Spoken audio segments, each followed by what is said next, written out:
16 na individual ang naaresto sa magkakahiwalay na anti-illegal drug operations na isinagawa ng Bulacan Police Provincial Office sa mga bayan ng Plaridel at San Miguel ngayong 16 ng Pebrero.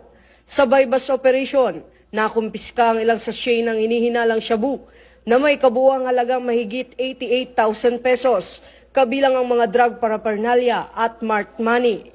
Kabilang sa mga naaresto mga iniinalang tulak at gumagamit ng ilegal na droga matapos madiskubre ang isang bahay na umano'y ginagawang drug den. Kasalukuyang nasa kustudiya ng pulisya ang mga sospek at nahaharap sa kasong paglabag sa Republic Act 9165 o ang Comprehensive Dangerous Drugs Act of 2002. Ayon kay Police Colonel Angel Garciliano, Provincial Director ng Bulacan Police Provincial Office, magpapatuloy ang pinaigting na operasyon laban sa ilegal na droga upang panatili ang kapayapaan at kaayusan sa lalawigan.